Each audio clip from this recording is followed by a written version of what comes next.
warahmatullahi wabarakatuh. Waalaikumsalam warahmatullahi wabarakatuh.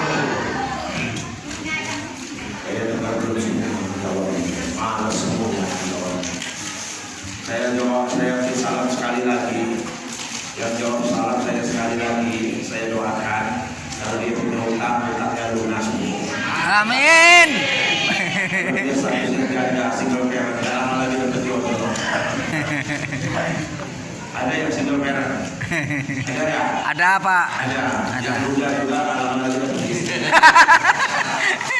Mohon maaf yang single parent ini ya, baik bapak maupun ibu. Syaratnya jawab salam saya yang kedua ya. Yang masih status bujang gadis, insya Allah lama lagi sudah dapat jodoh. Assalamualaikum warahmatullahi wabarakatuh. Waalaikumsalam warahmatullahi wabarakatuh. Oh, jawabnya kencang benar. Sekarang ada punya utang semua ini. Ya, kita benar masih single parent semua kayaknya ini. Jawabannya paling kencang sendiri. Ya.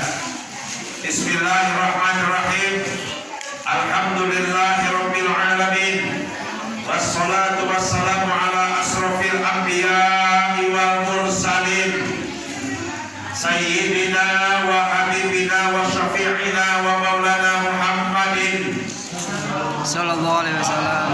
wa ala alihi wa sahbihi ajma'in. Asyhadu an la ilaha illallah wahdahu la syarikalah wa asyhadu anna Muhammadan abduhu wa rasuluhu la nabiyya ba'da.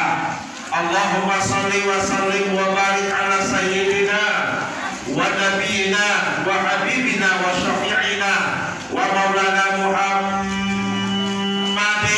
Sallallahu alaihi wasallam. wa ala alihi wa ashabihi wa man tabi'ahum bi ihsanin ila yaumil qiyamah. Sami mawon bu ila yaumil qiyamah karo yaumil din. Sami mawon. Ya. Putus ngertos. Sami mawon karo apa namanya? Yaumil qiyamah karo sami karo yaumil din. Ya. Ketiga. Insya Allah. Boleh nyebut yaumil din, boleh nyebut yaumil qiyamah. Yaumil qiyamah ialah yaumil din, yaumil din juga ialah yaumil qiyamah. Ya. Salawat serta salam kita sampaikan kepada Rasulullah Muhammad Sallallahu alaihi wasallam. Muhammad sallallahu alaihi wasallam, suri tauladan kita, ikutan kita, panutan kita, contoh kita yang telah berjasa besar menyelamatkan kita yang dari alam kegelapan menuju alam yang terang benderang, dari jalan yang sesat menuju jalan yang diridhoi dan diberkahi oleh Allah Subhanahu wa taala. Beliaulah nabi yang terakhir, la nabiyya ba'da. Enggak ada lagi bu sesudah nabi kenabiannya. Jadi kalau nanti di zaman sekarang ini, di zaman now ini, ada orang-orang yang sok cari sensasi, mau mentok, cuma nggak tahu caranya. Akhirnya dia bikin sensasi, ngaku jadi nabi. Walaupun jenggotnya panjang sampai tanah, walaupun dia pakai sorban, pakai gamis, ya walaupun bahasa Arabnya fasih, banyak hafalan Qurannya, banyak hafalan hadisnya, tapi dia ngaku jadi nabi, maka kita hukumnya wajib untuk tidak percaya. Kenapa?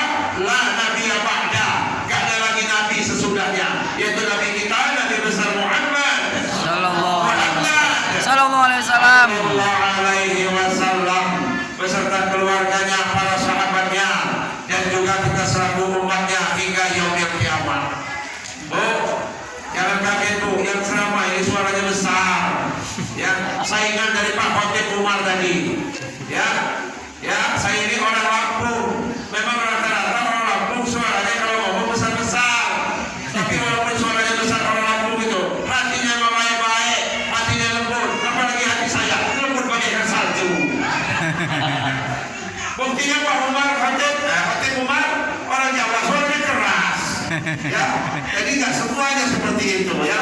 Ada yang orang Jawa yang lembut ya, nggak apa-apa. Ada yang orang Jawa keras. Tapi kadang-kadang suaranya saja Pak, ya tidak belum tentu hatinya juga keras. Di sini luar biasa saya perhatikan, cukup lumayanlah antusias masyarakat yang ada di sekitar perumahan ini untuk hadir di masjid ajar ikhlas untuk mengikuti yang memperingati Isra dan Mi'raj. Saya dengar tadi ada orang dari kampung Vietnam. Inilah pengungsi Vietnam dari sana. Ya. Tapi kalau saya lihat bisnya tidak jauh beda dengan orang kita Indonesia ya. Bingung juga saya, katanya dari kampung Vietnam, tapi lihat mukanya kok sama dengan orang Indonesia. Ini beda benar, beda Vietnaman ini ya. Ya, luar biasa. Semoga langkah kaki Bapak Ibu semua datang ke majelis ini tentunya tidak sia-sia di pandangan Allah. Ya, barang siapa yang datang ke masjid di rumahnya Allah ini, mulai dari pintu depan rumahnya, dia melangkahkan kakinya, satu langkah dia menuju ke masjid, Allah berikan 10 ganjaran pahala. Allah hapus 10 dosa dan Allah naikkan 10 derajat. 1 langkah, 2 langkah begitu juga, 3 langkah begitu juga. Nah, yang rumahnya dekat, langkahnya pendek, berarti kecil sedikit juga dapatnya. Yang rumahnya jauh dari masjid Bacaan Ikhlas, tapi dia rajin ke masjid Ikhlas, berapa banyak langkahnya? Luar biasa banyak tabungannya. Ya, ini rumah Allah, mari kita ramaikan. Ya, sholat 5 waktunya di masjid, khususnya yang laki-laki. Ya, karena yang lebih ditekankan itu sholat 5 waktu berjamaah itu di masjid adalah laki-laki. Makanya saf yang paling baik, saf yang paling utama di dalam sholat berjamaah untuk laki-lakinya adalah saf yang paling depan di belakang imam. Ini enggak, kalau sholat berjamaah dia di nomor 2, yang depan kosong, dia di nomor lain. Dia sendiri nggak mau ke depan, orang teman-teman mau di depan semua. Ini nyuruh ke depan, dia di belakang, dia di nomor 2, nomor 3, kebelah orang itu. Ya, saf yang paling utama di depan ini, paling utama. Ya, imam ibarat itu pemimpin. Imam itu pemimpin kita di sini siapa? Pak RT. Ada Pak RT-nya. Ada Pak RT-nya. Ya, yang mana? Yang mana? Yang mana? Oh ini. Yang ganteng Pak, yang ganteng. Masa MC-nya Pak RT? Kalau ada orang lain, tak? Imam pemimpin di sini. Di kelurahan imamnya siapa? Lurah. Di kecamatan imamnya siapa? Camat. Di kota bandara, di kota imamnya siapa? Wali kota. Di kabupaten imamnya siapa? Bupati. Di provinsi imamnya siapa? Gubernur. Di suatu negara imamnya siapa? Presiden. Imam. Habis imam siapa? Di belakangnya kalau dia negara presiden. Siapa yang namanya imam? DPR. Tugasnya kontrol imam kalau dia salah dalam sholatnya. Oh, nggak mau jadi anggota DPR, mau jadi rakyat aja. Ya, sekarang di 2024 orang pada berbuat menjadi anggota DPR kalau di daerah. Betul loh, betul loh. Nah, lain kali mulai besok berebut di depan Pak, berebut di depan. Kalau zaman Nabi zaman sahabat dulu begitu datang dulu di depan, yang datang belakangan nggak dapat lagi depan dan penuh, walaupun sholatnya belum mulai. Ya, nah. Yang kedua, kalau dia sholat berjamaah, saf yang paling utama, saf yang paling baik itu adalah saf yang paling depan belakang. Kalau laki-laki saf paling depan, kalau perempuan saf yang paling belakang. Kembalikan. Kalau di sini Ya. Pak cuma depan semua Pak. Kalau di sini. Ya, karena orang sedikit. Itu. Umpama kalau dia banyak, apalagi sholat Jumat, ya, sholat hari raya, ya, seperti itu. Yang wanita, saf yang paling baik itu adalah saf yang paling belakang. Artinya apa? Wanita jangan cepat-cepat kayak datang ke masjid. Memang dia nggak lebih diutamakan untuk sholat 5 waktu di masjid, di rumah. Jadi kalau ada laki-laki yang sholat 5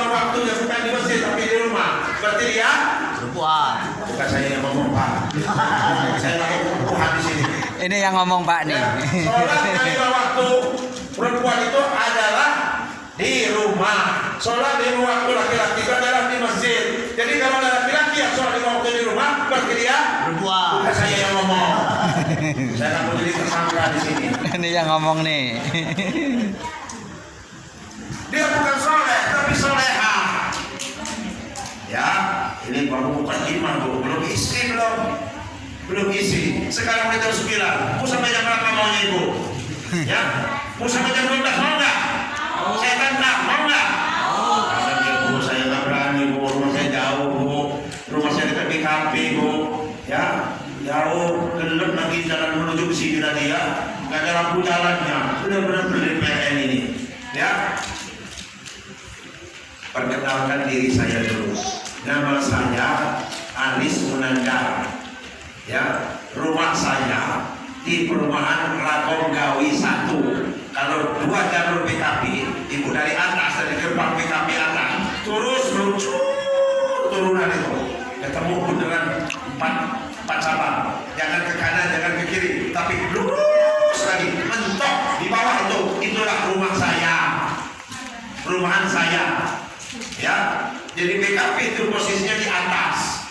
Perumahan Citra Mas itu di sepanjang di dua jalur itu gerbangnya juga di atas. Perumahan Suprejil juga di atas. 3 perumahan di atas. Kalau musim hujan, 3 perumahan ini ngasih kami rezeki Bu, tak kampung lagi rezekinya. Nah, saya nyebutin itu ya, rezeki pokoknya saya nyebutkan.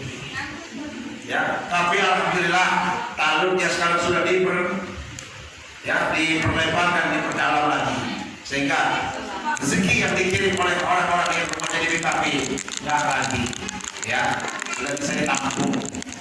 Kenapa? Memang rata-rata air itu larinya turunnya pasti ke bawah. Ada nggak air yang larinya ke atas? Ada nggak?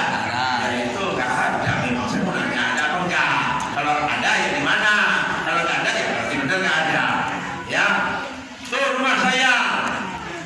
Tugas saya sehari-hari di KUA Kecamatan Kepiling, ya, sebagai penyuluh agama, ya, sebagai penyuluh agama. Sebab di KUA itu Pak, bukan hanya isinya tentang mau nikahin orang aja, bukan.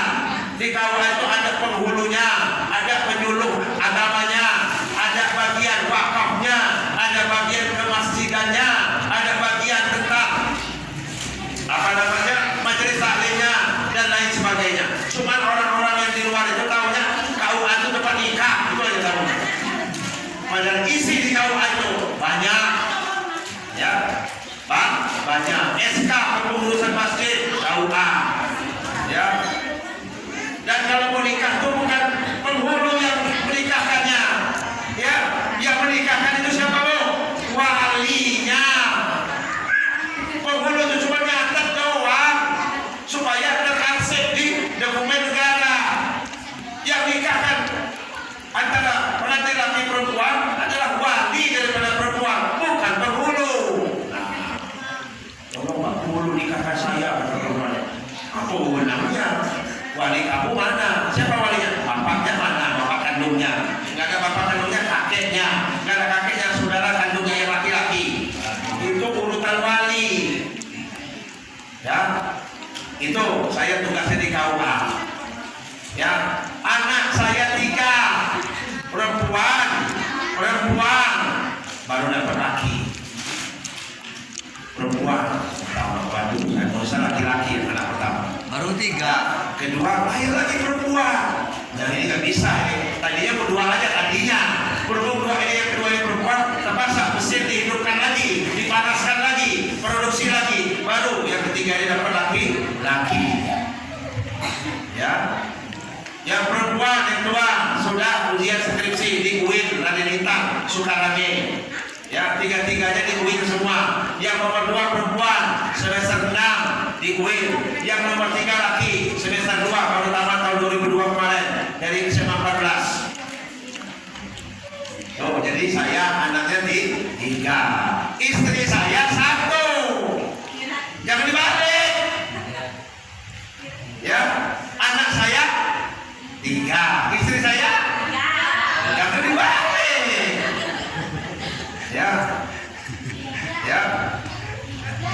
saya satu. Ya, itulah perkenalannya. Rumah sudah, tugas sudah, keluarga sudah. Masuk ke topik kita, ya. Bapak Ibu yang dimuliakan oleh Allah Subhanahu wa taala, kita malam hari ini memperingati suatu peristiwa yang sangat menggemparkan, suatu peristiwa yang sangat menghebohkan. Kok gempar, kok heboh? Iya, karena tidak akan pernah terjadi, belum pernah terjadi sebelumnya, dan tidak akan pernah terjadi lagi sesudahnya sampai kiamat. Apa peristiwa yang menggemparkan di kala itu? Apa peristiwa yang menghebohkan di kala itu? Itu di mana Nabi kita Muhammad SAW dijemput sama malaikat Jibril. Dijemput sama malaikat Jibril. Ya. Halo. Assalamualaikum.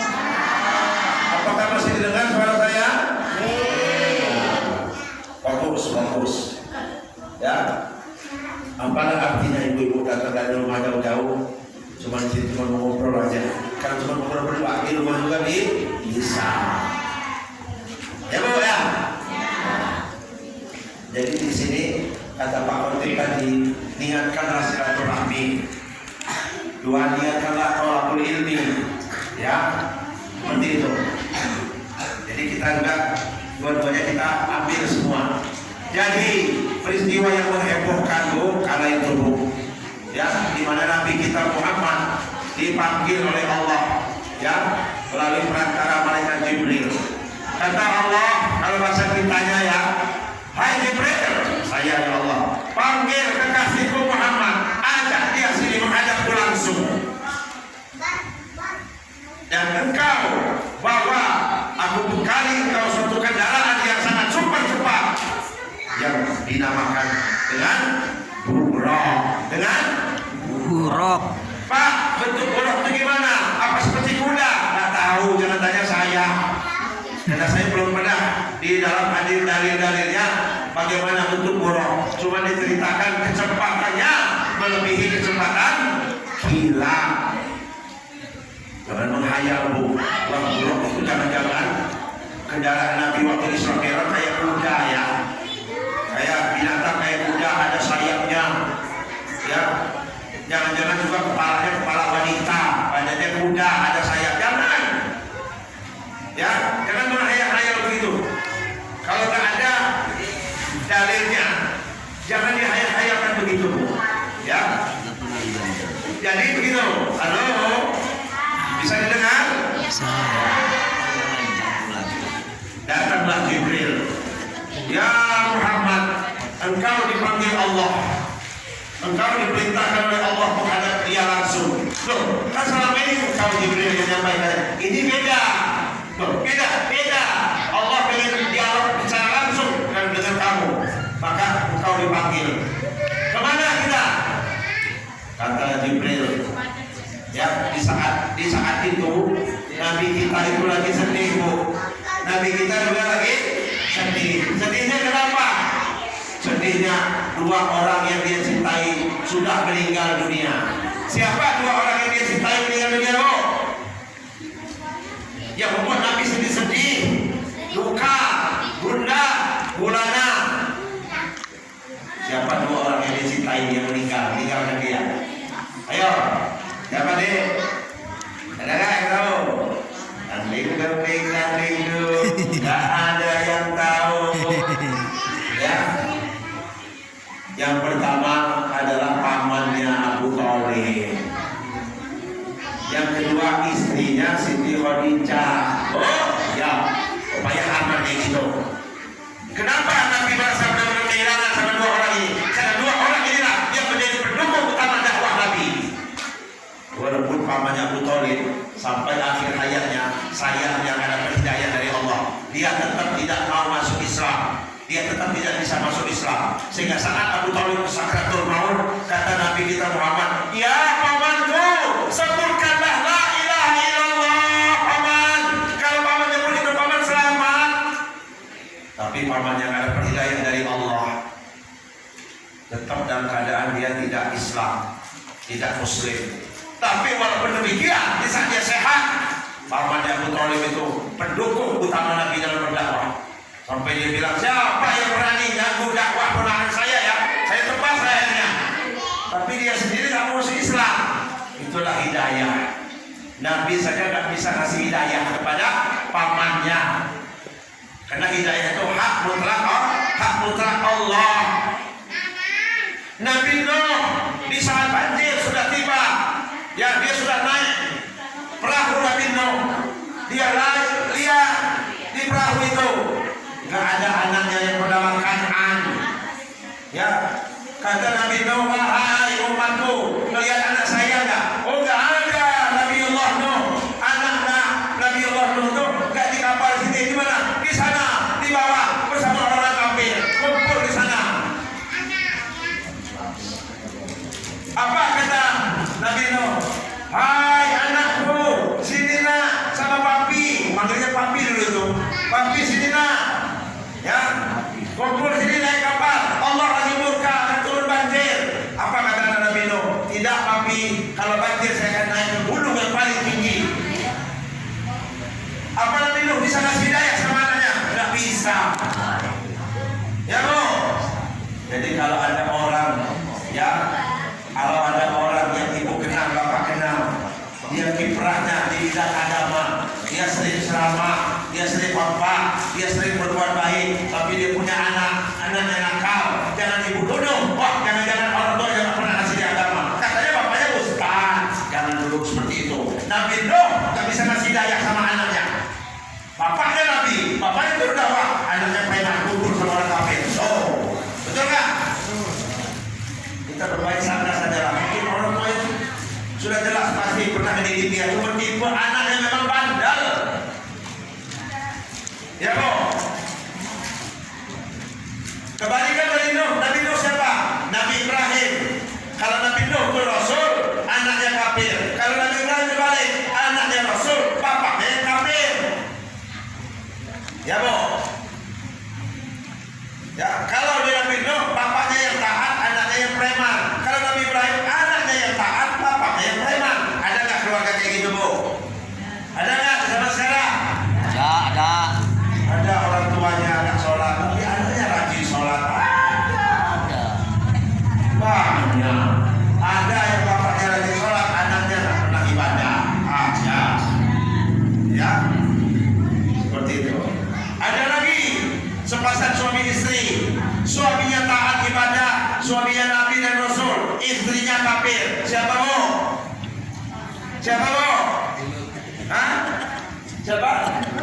Nabi Lot. Nabi Lot itu Nabi Rasul, tapi istrinya preman. Ya, kumpul sama orang-orang yang punya kelainan seksual. Ya, lanang kalau lanang, wadon kalau wadon. Itu zaman Nabi Lot. Ya. Jadi ada bapaknya Rasul, anaknya preman. Ada bapaknya preman, anaknya Rasul. Ada suaminya Rasul, istrinya kafir. Nah ini Nabi kita Muhammad, ponakannya Nabi, pamannya kafir. Itulah hidayah. Yang kedua yang meninggal Siti Khadijah. Ya, jadi dua orang ini sedih Nabi. Di saat sedih itulah kata Allah, Jibril, jemput kekasihku Muhammad, ajak dia ke sini. Kita ajak dia jalan-jalan. Jalan-jalannya kemana? Bukan ke Pantai Linggung, bukan ke Pasir Putih, bukan ke Pulau Pasir, tapi ke langit. Wah, nggak tanggung-tanggung Bu, jalan-jalannya ke langit. Ya, jalan-jalannya ke langit. Jadi salah kalau kita katakan astronot pertama di dunia orang barat. Salah, astronot pertama di dunia Nabi kita Muhammad sallallahu alaihi wasallam. Kalau astronot orang barat itu paling sampai bulan atau planet yang dekat-dekat sekitarnya. Tapi kalau Nabi kita langit 1 sampai langit ke-7, di atasnya lagi malah. Apa lebih dari astronot itu? Betul nggak? Lebih dari astronot. Jadi jangan bangga-banggakan. Wah, negara barat lebih maju ya. Astronot pertama orang barat. Salah. Astronot pertama yang mengitari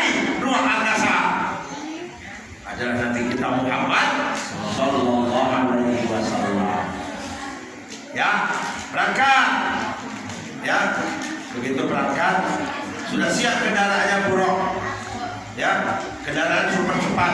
Kenapa disediakan kendaraan yang super cepat Bapak Ibu? Karena memang perjalanannya jauh. Perjalanannya jauh. Kalau nggak pakai buruk, jelas lama sampainya. Masa Isra Mi'raj naik ojek online? Kan nggak mungkin. Kapan nyampainya? Ya Bu. Apalagi naik beca. Sampai sekarang ada nyampe. Karena jalannya jauh mau ditempuh, dicari kendaraan yang super cepat, namanya buruk. Sekali melangkah, udah nyampe sana. Ya, dan kisah ini bukan dongeng. Isra Mi'raj itu bohong ya, dongeng. Nggak percaya? Lihat Quran, surah Al-Isra ayat pertama. A'udzubillahi minasyaitonirrajim. Bismillahirrahmanirrahim. Subhanalladzi asra bi'abdihi lailam minal masjidil haram ilal masjidil aqsa alladzi barakna haulahu linuriyahu min ayatina innahu huwas samiul basir. Subhanalladzi, maha suci Allah, asra ialah Isra yang telah memperjalankan bi'abdihi, hambanya. Siapa hambanya? Nabi kita Muhammad. Bi'abdihi laila, laila apa? Malam. Jadi Isra Mi'raj itu malam, bukan siang, malam. Minal masjidil haram ilal masjidil aqsa. Oh, yang tujuannya selain ada perintah sholat lima waktu, Allah ingin menunjukkan sebagian dari tanda-tanda kekuasaan Allah. Wa min ayatina, sebagian dari tanda-tanda kebesaran kami, kata Allah. Isra dan Mi'raj itu menunaikan perintah sholat lima waktu. Kita juga bisa Isra Mi'raj. Tadi kita sholat Isya tadi sudah Isra Mi'raj, sama dengan Isra Mi'raj Nabi. Kita Isra Mi'raj sehari 5 kali, sehari semalam. Isra dan Mi'raj sama, ya, seperti Isra Mi'raj Nabi. Karena perintahnya adalah sholat 5 waktu. Nah, Bu, halo, ya, itu ya. Apa yang bisa diambil Bu dari peristiwa Isra Mi'raj?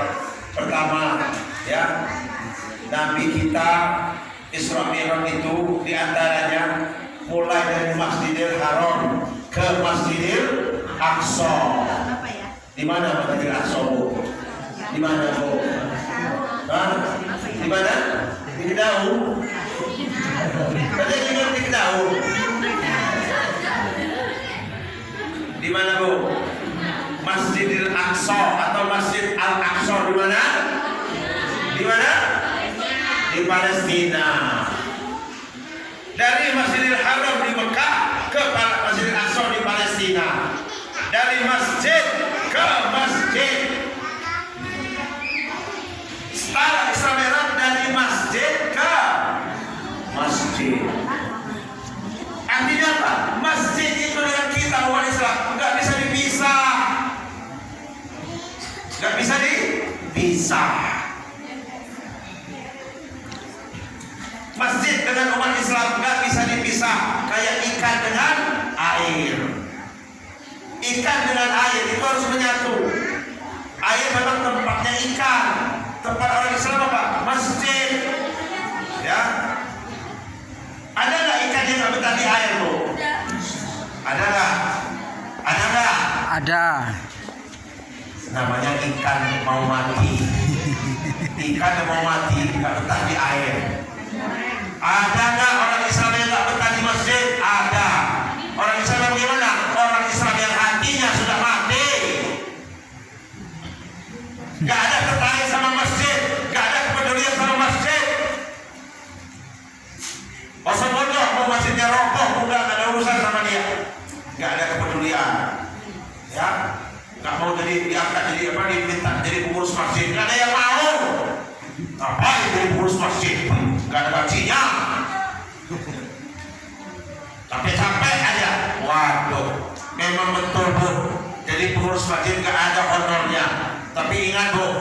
di dunia memang nggak ada, tapi Allah yang akan langsung memberikan ganjaran honornya. Apa itu? Surga.